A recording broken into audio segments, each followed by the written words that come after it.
No dia 1 de agosto, todos os caminhos jovens de Portugal e do mundo inteiro vão dar a Lisboa. É o arranque da Jornada Mundial da Juventude, a primeira que se realiza no nosso país. Desde a primeira edição, que se realizou na cidade de Roma em 1986, a Jornada Mundial da Juventude tem-se evidenciado como um laboratório de fé, um lugar de nascimento de vocações ao matrimónio e à vida consagrada e um instrumento de evangelização e transformação da Igreja. Dos Açores irão cerca de 900 jovens, contando com voluntários e com jovens açorianos que, estando em Lisboa a estudar, não se inscreveram junto do Comitê Diocesano de Angra. Prosseguimos ao encontro de testemunhos de participação numa Jornada Mundial da Juventude. E neste Palavras que Abrem Caminho encontramos-nos com Sandra Nascimento e paramos em Santiago de Compostela. Obrigada por ter aceitado o convite. A Sandra participou nesta jornada, a primeira que se realizou em Espanha. O que é que recorda efetivamente dessa jornada? Bom, acho que tudo o que nós vivemos, não é? Na verdade, foi um grupo de jovens que se organizou para esta peregrinação, e o que guardo mais memória é do encontro com os outros jovens de outros países, nós dormirmos amontoados literalmente nos ginásios, esperar muito tempo para tomar banho, comer umas comidas de ração. Muito que pó, deviam, que eu lembro-me bem dessa jornada, muito pó. muito pó, mas toda esta vivência em grupo, não é? O cantar, o partilhar, tem muita memória do que nós cantávamos em conjunto, e dos caminhos que fazíamos em conjunto até chegar ao Monte Buzo. E de facto, apesar de já terem passado muitos anos, não é? Foi a terceira, foi em 1989, eu tinha 17 anos, estava no 11º ano. Um, e fui desafiada na altura pelo padre que fazia a nossa religião de moral na escola, para integrar um grupo de jovens que inclusive era um grupo que eu não conhecia. Nós somos de São Miguel, e era um grupo que tinha jovens de várias freguesias. E na altura andava nos escuteiros e, portanto, não participava ativamente em nenhum grupo de jovens, mas fui desafiada então para integrar este grupo que foi a Santiago de Compostela, e foi muito marcante por isso, não é? Desde os laços logo que criámos com os jovens de toda a ilha, que eu não conhecia, acho que só conhecia 2 irmãos que estavam na minha escola, e um deles na minha turma, e que também foi desafiado. Portanto, todos esses laços e todas essas memórias foram sendo construídas em conjunto. Tenho muito e ótimas memórias desta experiência. O que é que a levou e o que é que a cativou a participar-se, uma vez que nem sequer fazia parte de um grupo estruturado, digamos assim, a não ser os escuteiros, que já era suficientemente estruturado, mas enfim, um grupo que extravasava o âmbito dos escuteiros? Uhum. Bom, isso foi sem dúvida o desafio que me foi feito na altura pelo Francisco Valadão, que era padre, era o meu padre de religião e moral, e provavelmente ele achou que eu teria perfil, já não me recordo bem. Éramos só 2 pessoas na turma que ele desafiou a integrar este grupo, e eu acho que o que me levou foi essa perspectiva do encontro com o Papa. Acho que era a minha grande motivação e a minha grande expectativa, não é? Como é que ia ser este encontro, e nós estávamos ansiosos e nervosos com aquela expectativa de poder encontrar uma pessoa que era tão importante para nós, não é? E que nós, ao mesmo tempo, estava tão longe.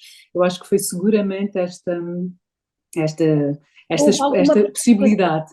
Houve alguma preparação específica ao nível de catequese, ao nível de encontros, enfim, que fosse sedimentando primeiro os laços afetivos entre vós, para um melhor conhecimento, porque isto partir, quer dizer, em 89 partir dos Açores para outro sítio qualquer tão distante, com pessoas que a gente não desconhece, como hoje ainda é difícil, mas enfim, hoje parece que tudo é mais fácil e tudo acontece de uma forma mais rápida. Pergunto-lhe se houve uma participação concreta, quer do ponto de vista espiritual, quer do ponto de vista logístico, de modo a facilitar um maior entrosamento entre o grupo. Eu não tenho memória, Carmo, para lhe dizer, para ser sincero. Eu tenho ideia de nos encontrarmos algumas vezes, termos feito inclusivamente em conjunto algumas angariações de fundos para ajudar a custear parte da viagem, mas já não tenho memória, para ser sincera. Lembro-me mais depois da viagem e de toda a vivência, Previamente confesso que já não tenho grande memória, já são muitos anos. E da viagem, o que é que trouxe depois para a sua vida pessoal e para a vida em igreja, se efetivamente mantém ainda esse contacto? Uh, não sei bem, também já foram tantos anos, tenho a certeza que trouxe alguma coisa e que ela foi mudando e foi contribuindo para a minha vida, para a minha forma de ser, para a forma como eu estou na vida, isso não tenho qualquer dúvida. Um, não sei bem, na verdade já era uma pessoa muito ativa, não é? Como estava nos escuteiros, como os meus pais são católicos e com uma presença muito grande na paróquia, portanto já era qualquer coisa que nós fazíamos com naturalidade e com regularidade. Eu talvez não me recordo de ter sentido no imediato uma grande alteração, não sei, talvez por ser jovem demais, vinhamos muito tocados pelaquela experiência e pela proximidade. Lembro-me quando subimos ao Monte Gozo, não sei se foi o seu caso, a determinada altura, soubemos que o Papa ia passar por lá e talvez foi o momento mais alto, porque depois quando estávamos no Monte Gozo, não sei se aconteceu consigo, mas eu nem conseguia ver o palco, não é? Portanto, ainda bem, só penso, naquela altura, só pensei, ainda bem que nos cruzamos com o Papa pelo caminho. Portanto, nós tivemos a possibilidade de ver o Papa João Paulo II, na verdade que era o nosso Papa, não é? Portanto, que nós crescemos com aquele Papa, e lembro-me de sentir uma grande emoção e de ter ficado muito contente com essa possibilidade, ainda que o tivesse a ver no Papa móvel, não é? Não, eu acho que imaginei outra coisa, imaginei que ia estar muito mais próxima, mas mesmo aquele grupo de jovens, nós éramos tantos naquele monte, não é? E dormimos lá de uma noite para a outra, não sei se com a Carmen também aconteceu assim, portanto, e toda aquela vida, aquela comunhão em conjunto, realmente torna um momento muito especial, e eu Ainda nunca me vou continua a esquecer achar, dele.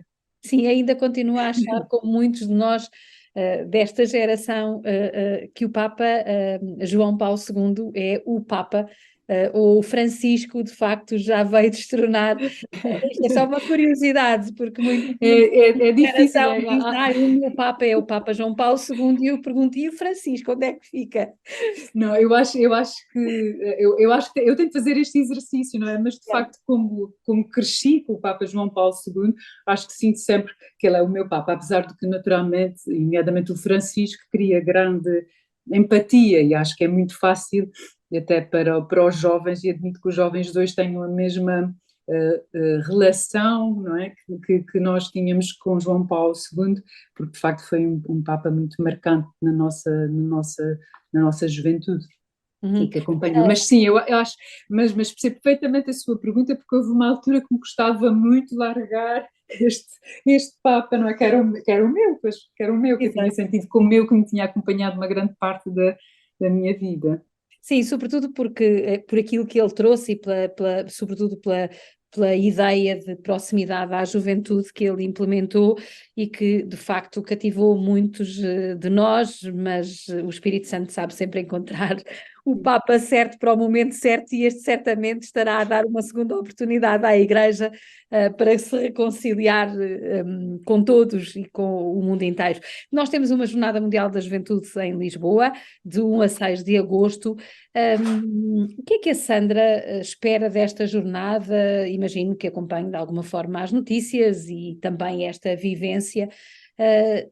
Olhando para um mundo de hoje, o Papa tem feito de resto um pedido muito recorrente aos jovens para serem ousados e nesta jornada em particular para que sejam inovadores, que não tentem copiar modelos de outros tempos, que sejam de facto muito criativos. O que é que a Sandra, olhando para o mundo de hoje, para os jovens de hoje e tendo uma experiência acumulada, ainda que já mais longínqua, espera desta jornada e deste encontro de jovens em Lisboa? Uhum. Eu espero que o Papa consiga chegar precisamente a estes jovens e tocar o coração deles, como João Paulo II na altura tocou os nossos, porque eu acho que hoje é mais difícil os jovens assumirem serem católicos, não é? Eu olho pela minha filha e pelos amigos dela, acho que era mais fácil quando nós éramos mais novos. Hum, Hoje há mais pessoas, pelo menos, que partilham com eles que não são crentes ou que questionam a crença deles. Então, acho que é mais difícil para os jovens hoje serem católicos. E acho que esse encontro que o Papa pode dar, precisamente, talvez isso que eles precisam para, para assumir de uma forma mais plena e até porque os jovens hoje são muito preocupados com a justiça, com a solidariedade. É claro que também vivemos alguma crise de valores em alguns contextos, não é? E tenho lido bastante sobre a questão do voluntariado, mas acho que é uma questão geral, sinceramente. Eu trabalho na área social e também sinto isso de uma maneira geral, que as pessoas estão muito fechadas em si e nas suas questões e nas suas preocupações e nos seus problemas e talvez olhamos menos para o outro, não é? E temos menos espaço e menos disponibilidade para dar para nos dedicar, para estarmos mais abertos e mais disponíveis para apoiar as outras pessoas. Sinto isso de uma maneira. O que é Diga, estranho de diga. alguma forma, porque saímos de uma pandemia, e todos percebemos que sozinhos somos muito pouca gente, não é? Isto não fez nenhum clique, ou seja, não nos tornou mais solidários, não nos tornou melhores. E quando eu digo não nos tornou, não estou a falar num plural majestático, estou a falar dos jovens e de todos nós, no fundo. Uh, Pois, eu acho que sim, eu acho que de alguma maneira sinto que sim, que terá mudado. Eu acho que senti mais solidariedade no tempo em que tivemos em pandemia e, nomeadamente, quando estivemos em lockdown. Por outro lado, eu vivo numa grande cidade, apesar de ser açoriana, optei por viver numa grande cidade, a exigência do dia a dia é de tal forma que nós acabamos por não ter este espaço para ser solidários, não temos muitas vezes espaço para incluir o voluntariado na nossa vida, não é? Deixamos-nos atropelar por aquelas exigências e por aqueles horários muito, muito exigentes. Hum. Ah, Hoje os jovens, como já teve a ocasião de frisar, até pelo exemplo que têm em casa e sobretudo os amigos, têm menos disponibilidade para estas coisas espirituais. É um problema de espiritualidade, é um problema de reconhecimento eh, da validade do projeto de Deus, ou é pura e simplesmente uma indiferença, o que é muito mais às vezes difícil de combater? Uhum. Não sei, perguntas difíceis de, Não, é de, uma de conversa. responder. Como mãe, eu também sou mãe de 3 filhos e certamente que teremos filhos mais ou menos pelas mesmas idades, e esse é o problema que nós todos temos, não é? Como educadores, como pais, enfim. Eu acho que, no fundo, nós acabamos por ser privilegiados, porque a nossa filha está numa escola católica, fez todo o seu percurso e a sua catequese, então acho que ela acaba por ser privilegiada nesta perspectiva, não é? Portanto, efetivamente está integrada num meio que suporta as suas crenças, ainda que também tenha amigos e outras vivências em que isso não acontece, não é? E eu percebo que é uma coisa que é difícil de gerir. Um, eu continuo a achar que a educação e o exemplo têm aqui muito peso, não é? Não estou certa do que é que leva, o que é que dificulta os jovens neste caminho de fé, mas também acredito que não é uma coisa não é orgânico ou natural. Acho que este exemplo, este estar e esta vivência, e ela, para além da catequese, também tem os escuteiros, por exemplo, no caso da minha filha, acho que faz toda a diferença. O nós termos optado por educar a nossa filha para a espiritualidade, e a minha mãe sempre me dizia que esta era uma componente muito importante da educação dos nossos filhos, não é? A questão da espiritualidade, mesmo que mais tarde eles decidissem seguir outro caminho, eventualmente outras crenças que a espiritualidade também não podíamos educar só para aprender a ler ou a escrever, e eu acho que isto foi uma coisa que eu integrei, que nós fizemos a questão de proporcionar à nossa filha. Penso que, pelo menos e nós só temos uma filha, penso que no nosso caso é isso, não estou bem certa, porque é que os outros, claro que assustam, porque acho que eles acham, em alguns casos, que nós somos dogmáticos ou muito fundamentalistas, não percebem algumas coisas, e portanto, talvez até um bocadinho por medo, não é? Acho que a questão da espiritualidade tem muito a ver com conseguirmos nos abrir também e estarmos livres para explorar, e se calhar aqui há um certo juízo de valor que poderá afastar os jovens. Uhum. Nós voltamos a Lisboa, proponho que regressemos à Jornada Mundial da Juventude de Lisboa e perguntar-lhe as suas expectativas. Não sei se vai participar ou não, de qualquer forma, pergunto-lhe o que é que espera deste evento. Já sabemos que vai ser um rebuliço em Lisboa, já sabemos que pode ser um bom rebuliço para a Igreja em Portugal.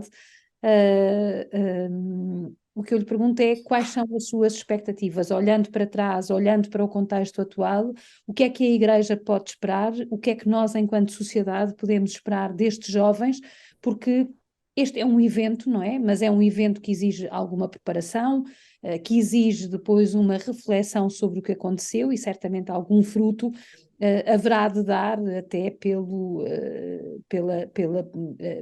pela simples participação num evento desta natureza. Uhum.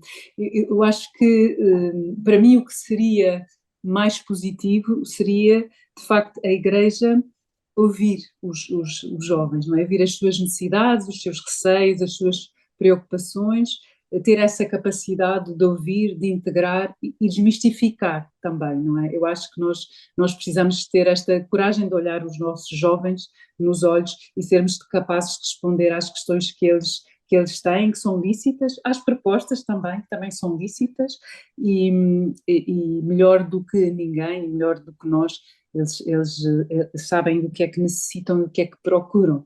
Eu acho que nós temos que fazer este esforço de dar-se espaço, dar voz, e ir ao encontro, tentar ir ao encontro. Acho que é sobretudo isso, dar espaço, ouvir e tentar integrar aquelas que são as suas preocupações e não ter medo de dar as respostas que eles precisam, ainda que elas não sejam sempre nem lineares, e muitas vezes nós também não as temos, não é? Também as precisamos de procurar, mas estar nesta procura, assumir que é uma procura conjunta, que eu acho que é muito isto que falta na relação com os jovens, não é?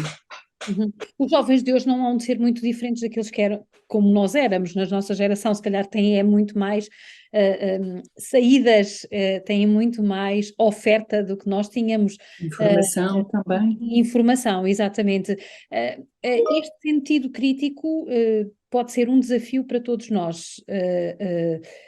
Estamos à altura, e eu gosto pouco de generalizações, mas estaremos nós à altura de compreender estes jovens e aquilo que são as suas preocupações, de forma a podermos também ir ao seu encontro, não só para os acolher, mas para os considerar.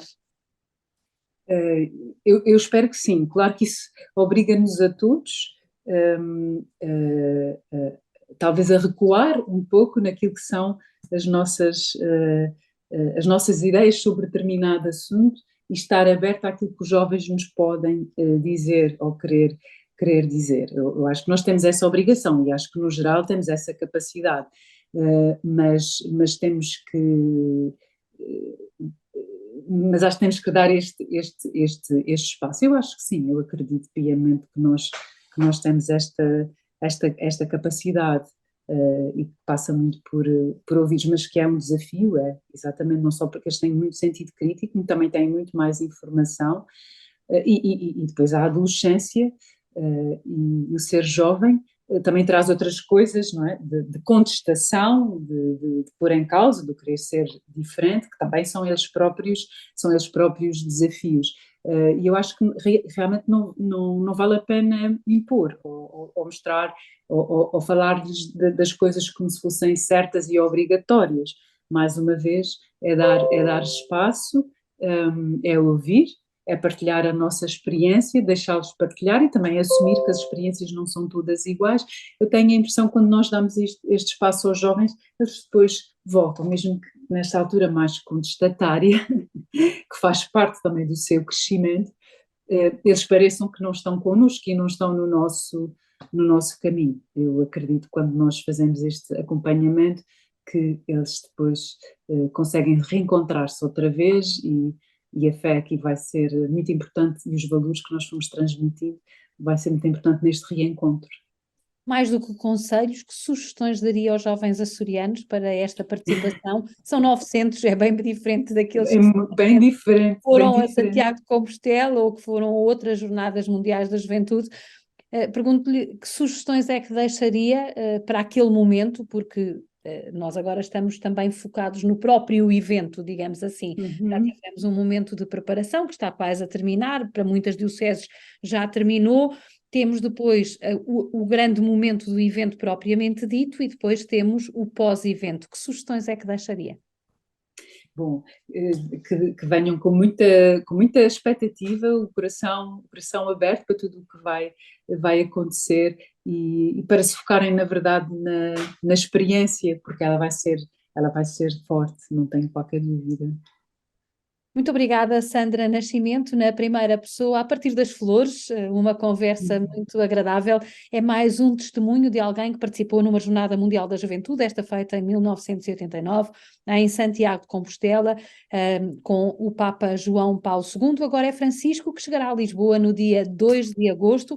Nós vamos estar atentos e acompanhar os 900 jovens que vão participar a partir dos Açores, na Jornada Mundial da Juventude de Lisboa. Palavras que abrem caminho, hão de regressar um dia destes. Obrigada. Obrigada.